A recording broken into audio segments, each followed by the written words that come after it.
Welcome to the Game Before the Money podcast, brought to you by nbautograph.com. That's N as in Namath, B as in Bolitnikoff, nbautograph.com.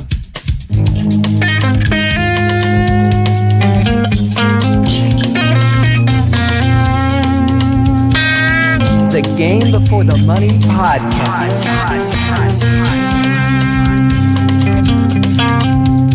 Celebrating pro and college football history, one legend at a time.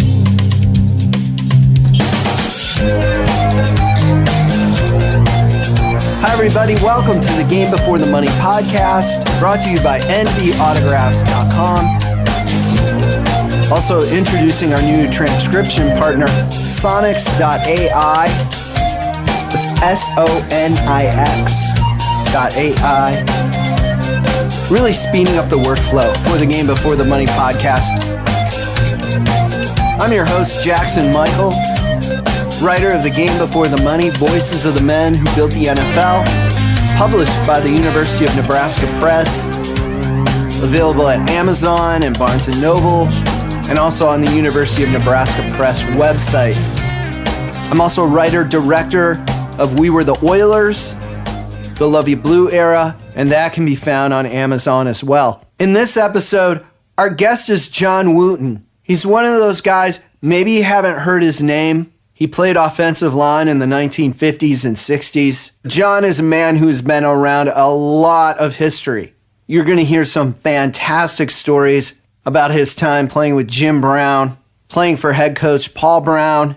We'll also hear stories from John about his personal relationship with the legendary Ernie Davis, winning the 1964 NFL championship with the Cleveland Browns, and kind of some inside knowledge on the 1965 NFL championship game that really affected that game even before it started. He also was part of the famous Cleveland Summit with Muhammad Ali, and now works for the Fritz Pollard Alliance, which works to create coaching and front office opportunities for African Americans in the NFL. John also worked as a scout for the Dallas Cowboys for many years under Coach Tom Landry. He was born in Texas, but his family soon picked up and moved to New Mexico for better work opportunities. He says that Jackie Robinson was one of his early heroes, and even though John grew up in New Mexico, he even got to see Jackie play.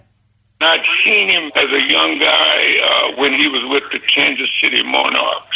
He was touring with them, and they would come through Carlsbad every year to play, and that just inspired me in sports and in life itself.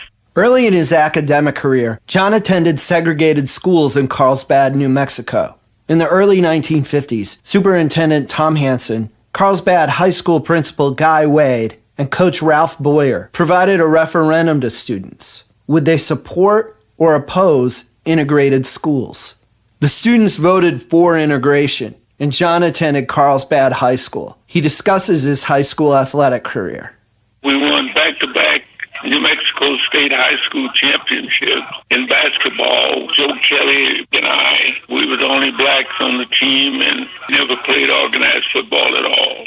To be very frank and blunt, we had no idea how to put on the pads, but we were pretty athletic and we had good toughness. So we made the team, and I ended up starting as a sophomore. John calls his high school coach, Ralph Boyer, one of the outstanding people in his life, and says he was a spitting image of Tom Landry. Wooten says one highlight of his career was setting up a meeting between Coach Landry and Coach Boyer. John is the type of guy whose roots remain fresh in his mind, and he likes to talk about how many opportunities football created for him. Wooten's high school career led to scholarship offers. I had several offers from UCLA and Wichita State. Now, keep in mind, there weren't very many schools that were integrated back then. But the one that I really started to take pride in is the offer to go to Dartmouth. And the reason why I take pride in that is because I think that it opens up the idea that I was a pretty good student. Wooten was the youngest of 6 children. He showed his mother where Dartmouth was on a map, and she said, "That's a long way from home." Wooten's decision then swayed closer to home to Colorado. His mother liked freshman coach Hugh Davidson, and John still keeps in contact with him to this day. Wooten played both offensive and defensive line for the Buffaloes. The only time we left the field was at halftime or at a quarter break. Colorado's head coach Dal Ward assembled solid talent for his team. Wooten played with other future pro stars like Boyd Dowler and Frank Clark on the Buffaloes. Colorado stood in position to earn a bowl appearance after a 5-2-1 start in 1956. They ran a single-wing offense led by Boyd Dowler. The ninth game in Colorado's 1956 campaign was at Utah, after a key game against Missouri in which Frank Clark scored a clutch touchdown and blocked a punt. As the Buffaloes moved up the standings, Wooten also tells us the team also faced opponents off the field. Frank Clark, who passed away here about a month and a half ago, we were the only two blacks on the team, and we had gone over to play the University of Utah. And we get to the hotel in Salt Lake, and first they didn't want Frank and I to stay in the hotel. And Coach Ward and Dean Carlson, our athletic director, took the position that, no, they're going to stay here or none of us are staying here. So then they wanted to put us up separate from the other players. Dal Ward said, no, Johnny, that's what he called me, is going to room with Bob Salerno, who is another offensive lineman, and Frank is going to room with Otis Rhodes, who's a wide receiver. The hotel finally backed down and allowed Colorado to stay together as a team and with their regular roommates. Colorado beat Utah, then closed out the season with a win at Arizona. Posting those two victories placed them in the Orange Bowl against Clemson. Clemson's administration then sent a letter to Colorado. Clemson sends this letter that, according to the state laws of South Carolina, the university institutions of South Carolina cannot play against teams that have, quote, Negroes on it. So Dean Carlson sent them back a letter, and in that letter he told them that they should take their problem to the Orange Bowl committee because we were bringing our two Negroes to play. When the Buffaloes arrived in Miami, a situation similar to the one in Utah played out. We were staying at the Kenilworth Hotel there on Miami Beach. We come check in. They didn't want us to stay here. Coach Ward took the same position that he took in Salt Lake City earlier in the year, that if they want us to go on back to Boulder, as he put it, we'll do that. But our guys are going to stay where we stay, and our rooming list is not going to change. Now, this is where our captains, Wally Mers and Jerry Leahy and Gary Natty, those guys heard about what was going on, and they came into the meeting and said, hey, if they can't stay here, then let's all go on back to Colorado. These guys are seniors now. John says he doesn't bring up these memories to spotlight the oppression he faced. These moments helped shape his life, his values, and him as a person. I bring that to you because it references what my life was like and how people stood up for what was right. And that is very, very important to me. Standing up for what is right all the time.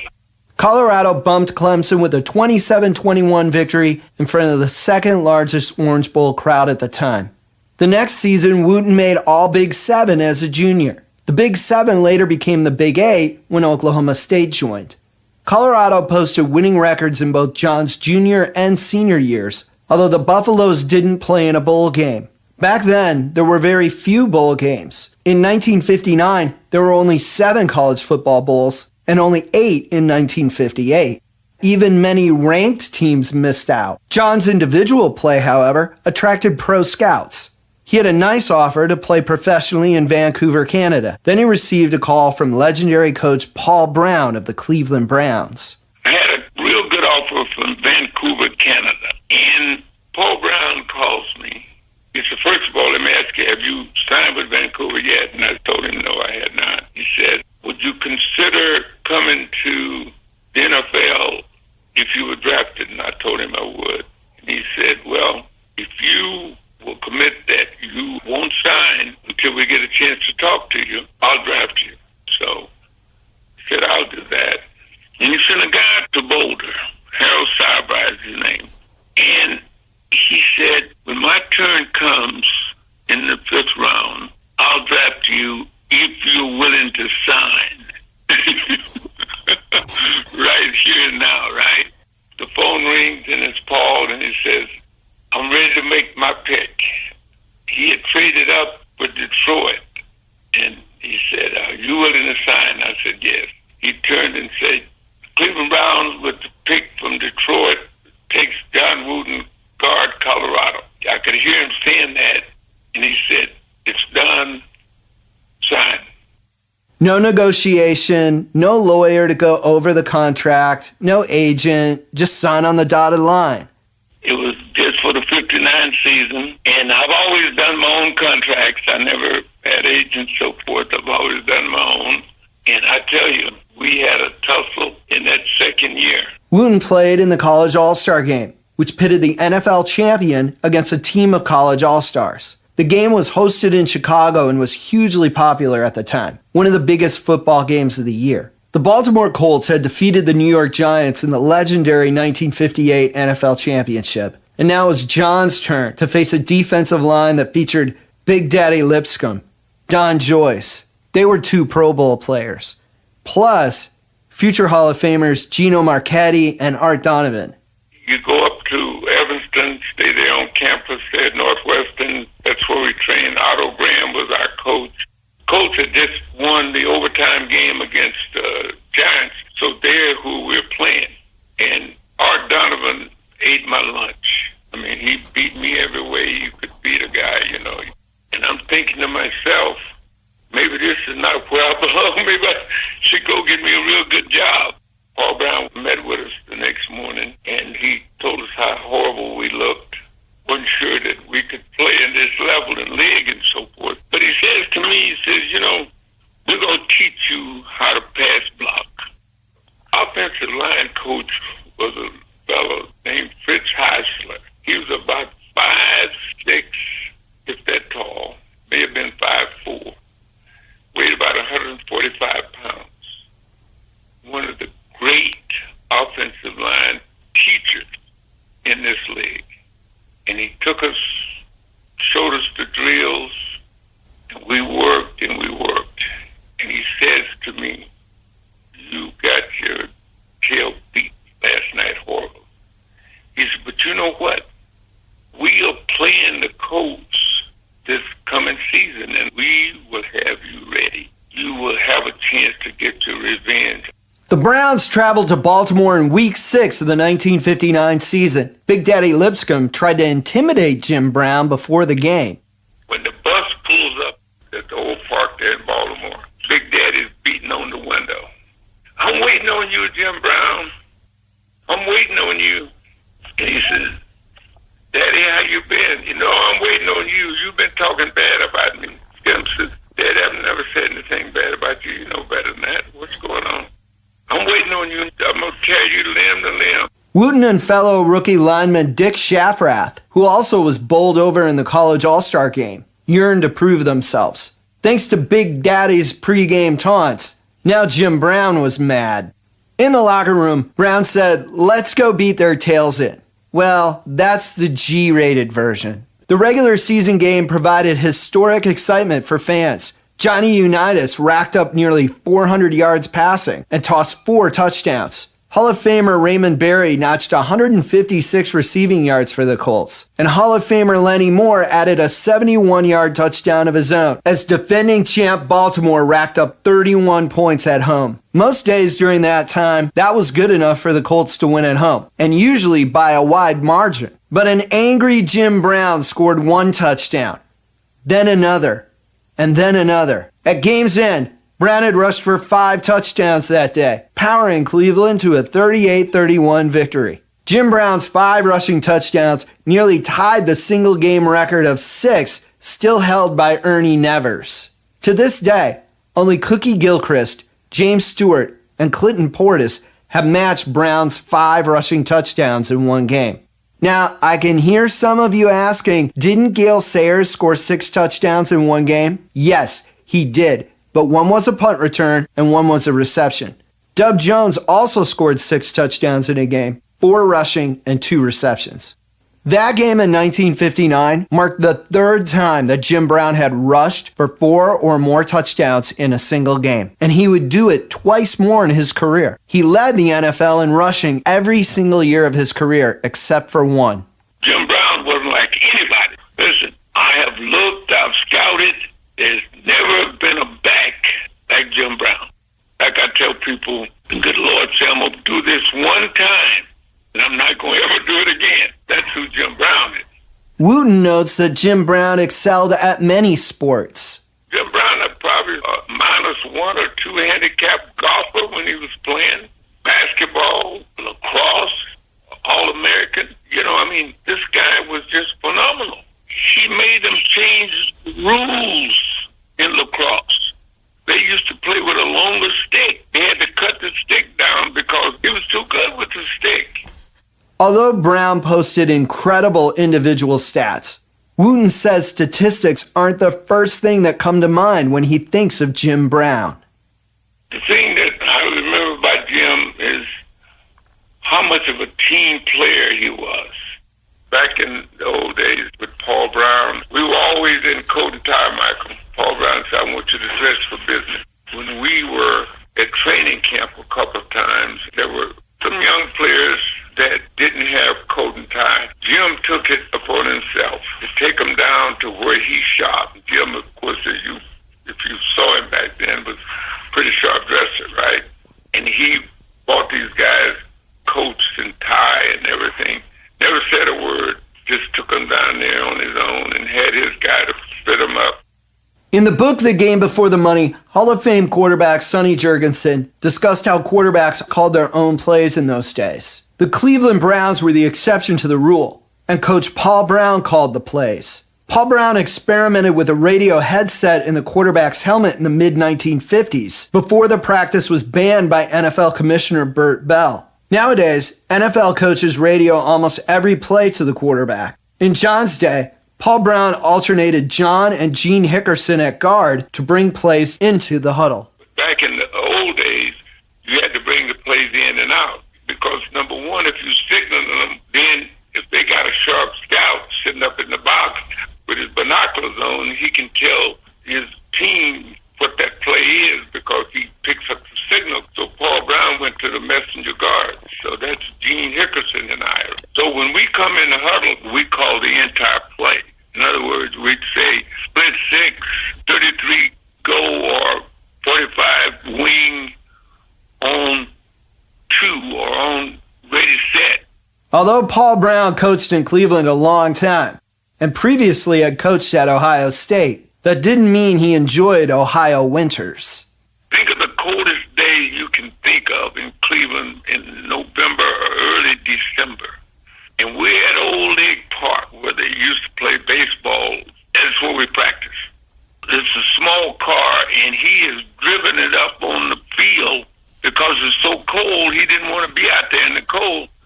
So he's sitting in the car, and Hickerson and I would have to come and kneel down by the car so he could tell us to play to take to the huddle.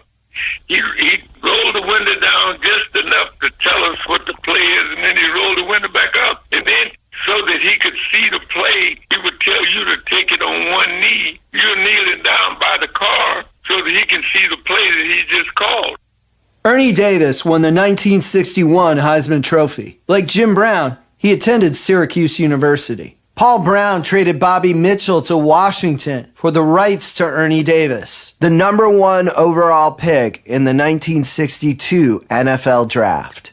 And the reason why Paul Brown made the trade, go back to Green Bay with Hornan and Taylor, right? And that's what he saw with Jim and Ernie. Because, number one, Ernie was a big back that could catch the ball and run with the football and do all those things. And Jim was, I don't have to tell you about Jim Brown.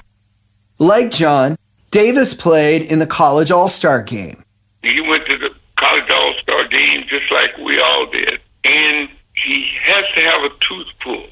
And he had the tooth pulled, and they couldn't stop the bleeding. That's when they realized that he had sickle cell leukemia. Jim Brown and Ernie Davis were close, and new Browns owner Art Modell asked Jim Brown to visit Ernie. John also became friends with Davis. Ernie Davis was like Jim's, younger brother. Jim loved this guy. So when they bring Ernie back from Chicago, he's in the hospital there in Cleveland. And Jim says, Art Modell wants me to go down and see Ernie, and I'd like for you to go with me. So that's how me and Ernie all of us got to be good friends. Although Davis tragically never played for the Browns, Wooten and other Browns played on a basketball team with him. We had an old basketball team, Michael, that played in the off-season, played basketball around the Northeast, Ohio, over into West Virginia, up in Buffalo. We'd play high school faculties so that you could raise money for the school. Ernie played basketball with us, and you got to know him because we're driving, see, late at night, back from games and so forth, and you really got to know this guy. And he never heard him say, this is tough. I got a bad deal here. As the old folks say, never one mumbling word. He was upbeat, joking. I'm going to get me 25 tonight. You guys get what you want. This is what you heard. John tells us about the last time he saw Ernie Davis. We would hang out at a lobby lounge called the Carnegie. And if you were in town, you went by there for lunch because that's where everybody went for lunch. I never will forget it. It was a Thursday. He came in. He said, I'm going to go home for a few days. And he walked through that whole place, shaking hands and saying goodbye to everybody. He knew that apparently they had told him he only had 2 or 3 days left. You know what I mean? He could not have been home more than 48 hours, and we got the word that he had passed. Modell got a charter plane and took the whole team to his funeral. I tell people all the time, Ernie Davis was one of the great angels that lived on our planet. And he was too good of a person for the good Lord to keep him down here too long, so he took him back to where he belonged in heaven. The Browns retired Ernie Davis's number shortly after he passed away. The trade that brought Ernie Davis to Cleveland sent Bobby Mitchell to Washington. Mitchell had been Jim Brown's roommate. As a result, Jim asked John to room with him.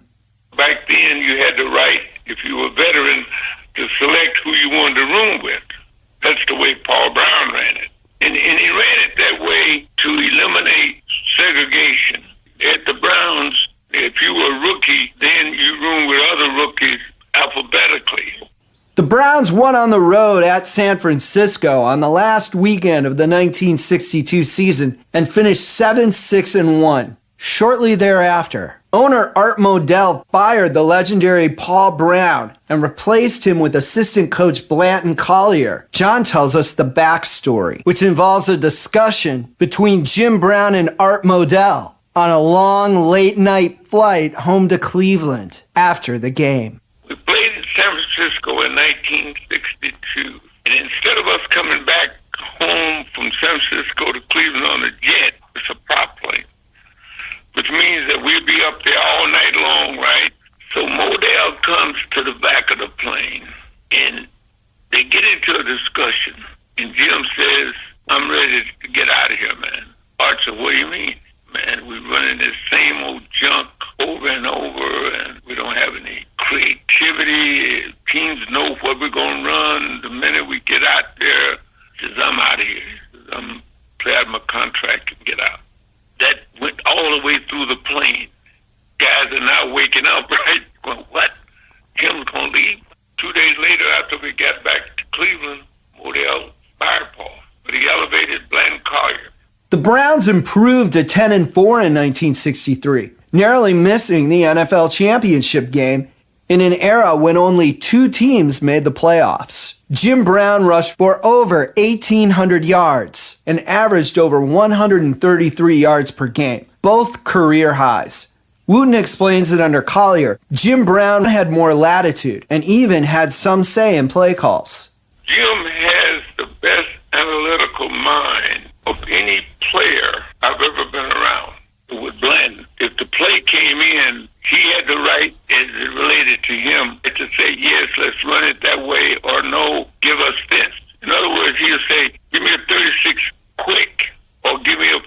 5, go. Let's run that from opposite rather than split. In 1964, the Browns drafted 2 future Hall of Famers, Leroy Kelly and Paul Warfield. Kelly came in and contributed more on the special teams with punt kickoff returns. Warfield came in and immediately became a starter at the split end opposite Gary Collins at flanker. Other than Paul Warfield's great pass catching ability, it's his blocking ability. We went to what we call split formation, weak side. We could bring Paul Warfield all the way down, and he could block that weak side linebacker, hit up. The fact that we could run that 18-19 to the short side of the field or to the weak side of the field because we had a guy that could block that weak side linebacker alone, that means that the guards, Hickerson and I, could get out around there, and now the inside guard takes the safety, and you got Jim Brown running downhill. In 1964, the Browns finished 10-3-1, and this time they qualified for the NFL championship game.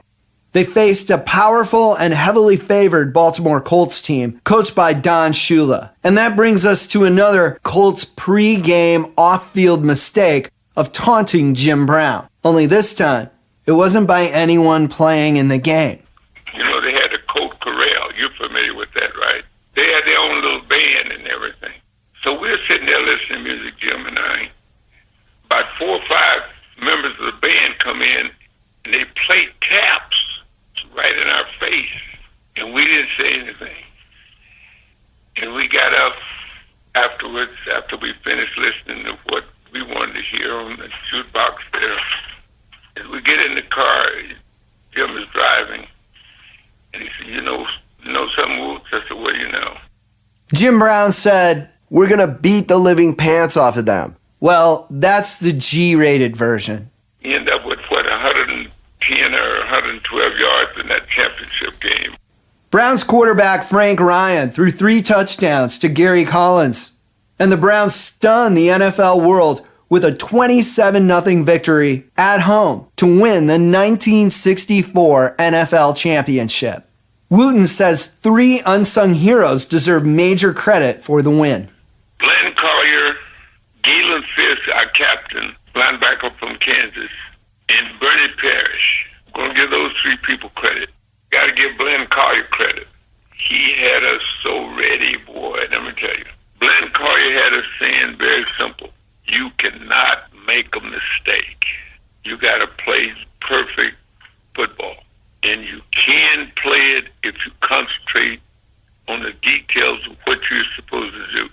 In that game, just in the first half, they ran a screen to Lenny Moore that was set perfect. And Galen Fisk came under it and blitzed and shot up, submarined it, and ended up tackling Lenny Moore for what was going to be a touchdown and end up with a 5-yard loss.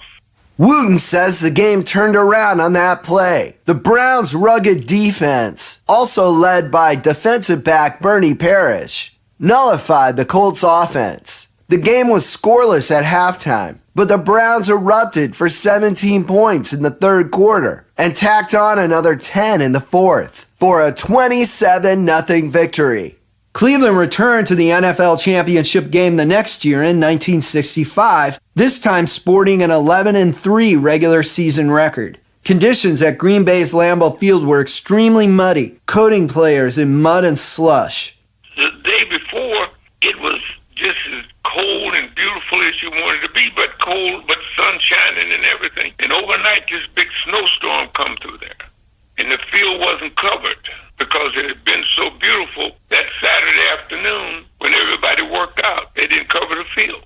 The Packers prevailed 23-12 in the sloppy conditions, powered by a combined 200 yards rushing from Paul Hornung and Jim Taylor. To see how muddy the conditions were, I encourage you to search online for the January 10th, 1966 cover of Sports Illustrated, or for images of the 1965 NFL championship game. The Browns contended with more than the Packers' running game and the mud on the field that day.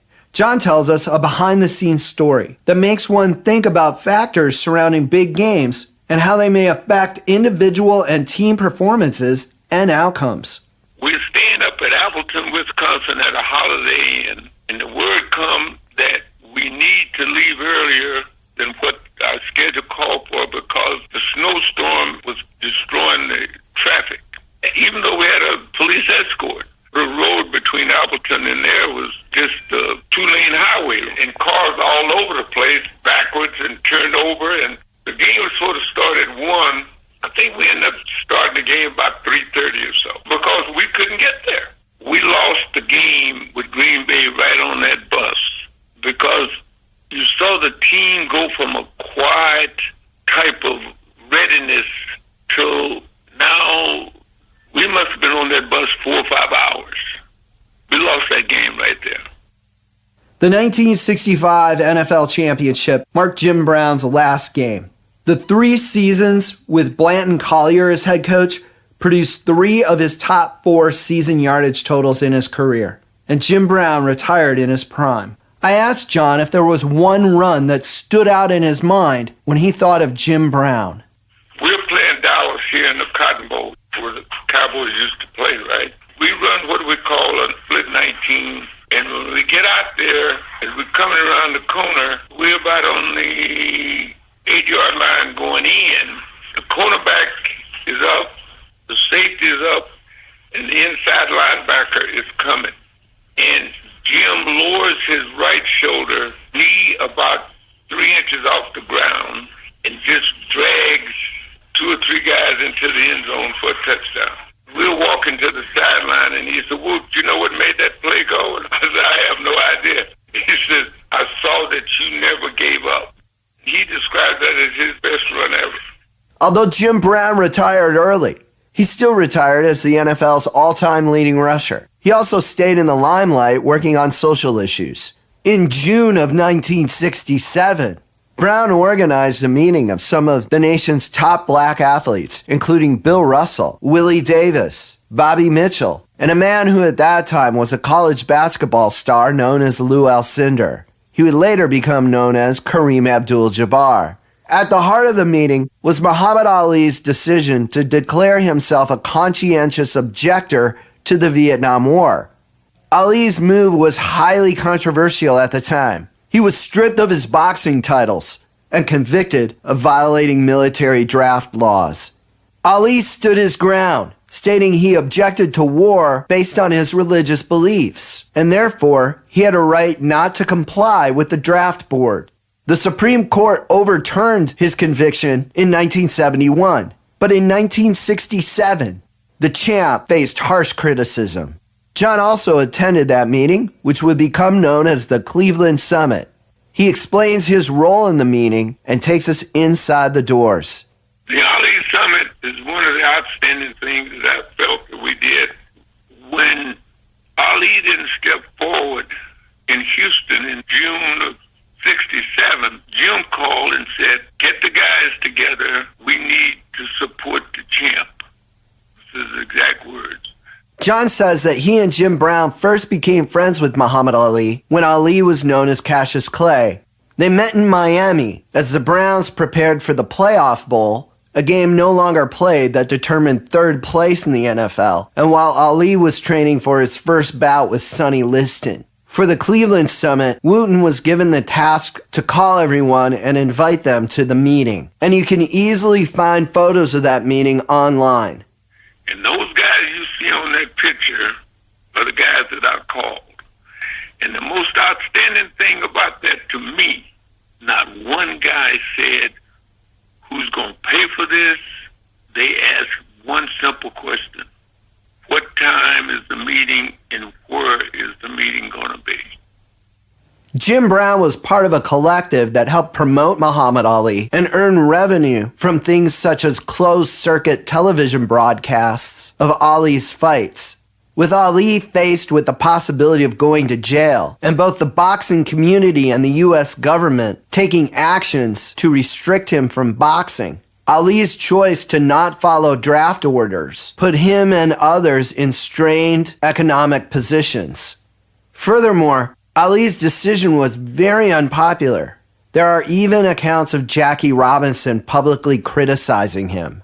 So, although Jim Brown said we've got to support the champ, the closed-door meeting wasn't exactly a love fest and people patting Ali on the back. Rather, Ali was asked some serious questions.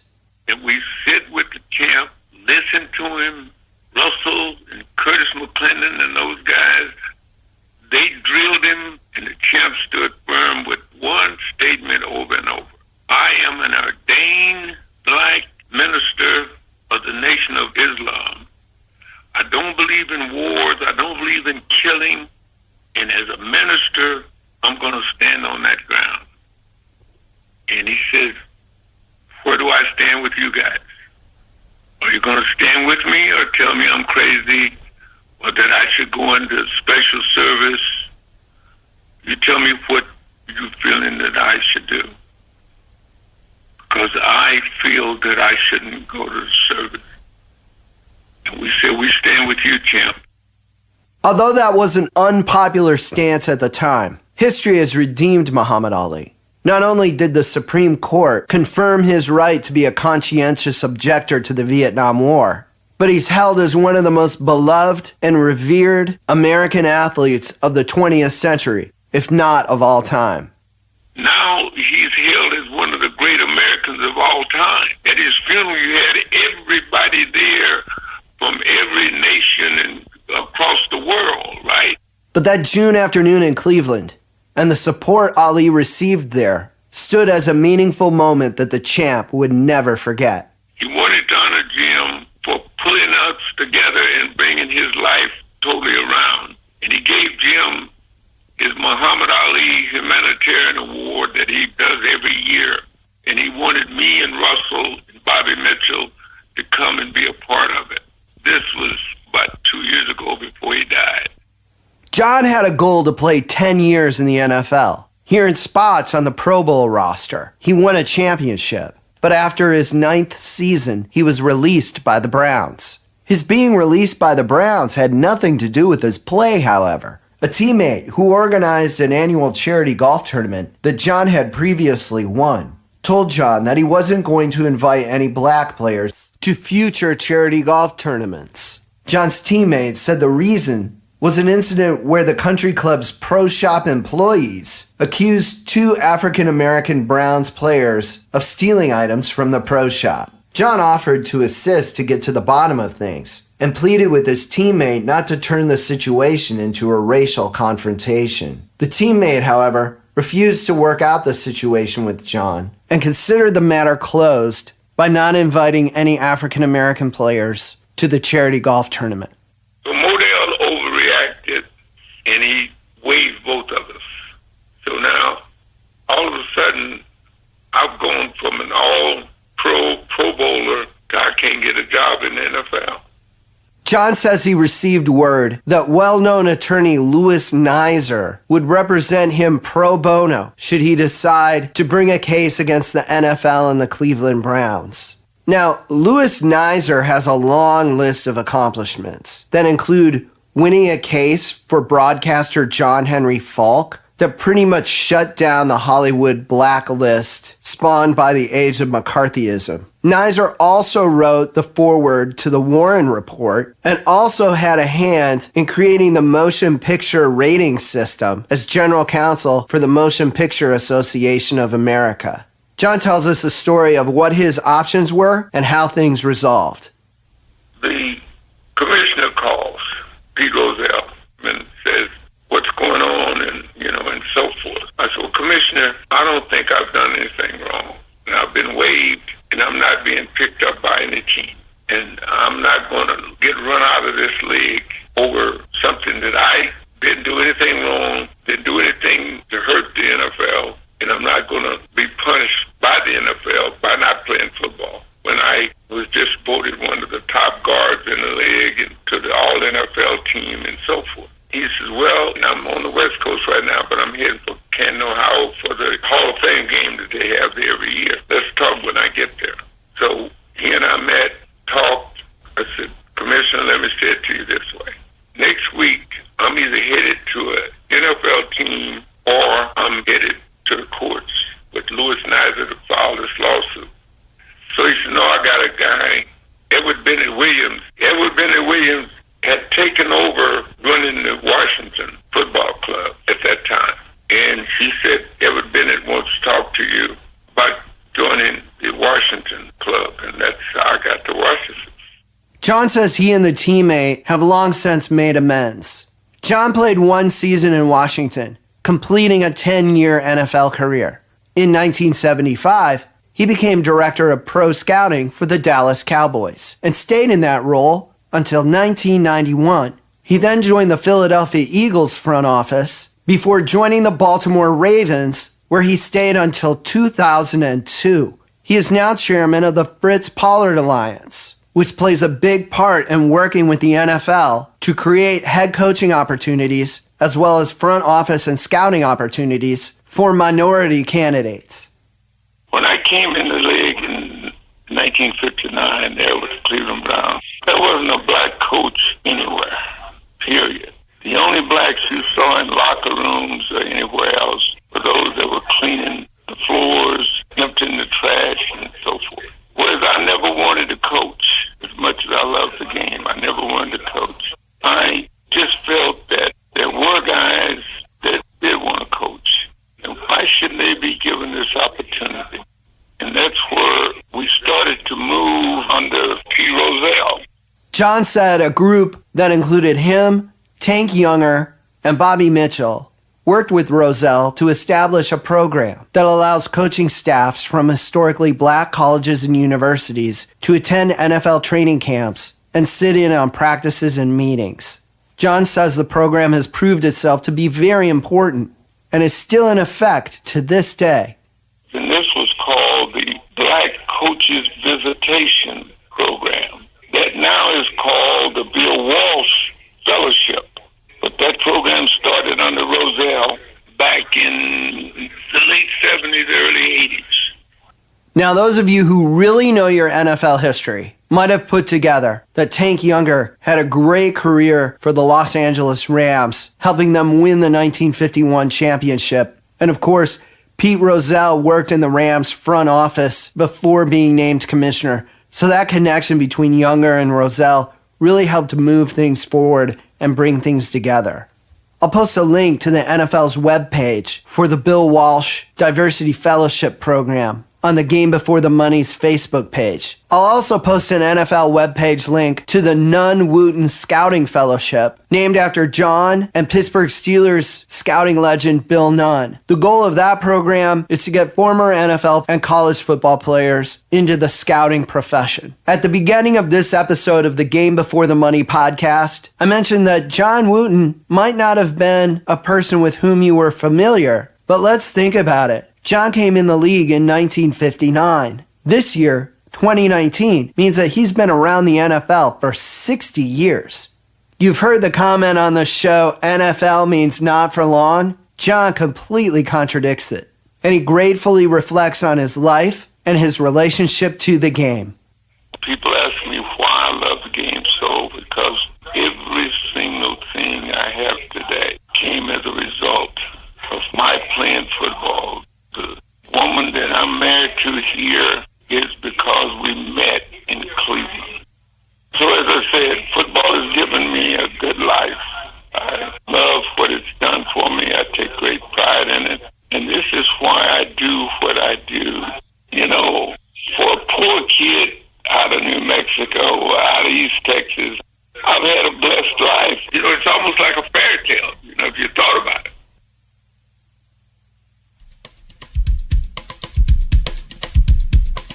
Thank you for listening to this edition of the Game Before the Money podcast. Please like our Facebook page, facebook.com/The Game Before the Money. You can also follow us on Twitter @GameBeforeMoney.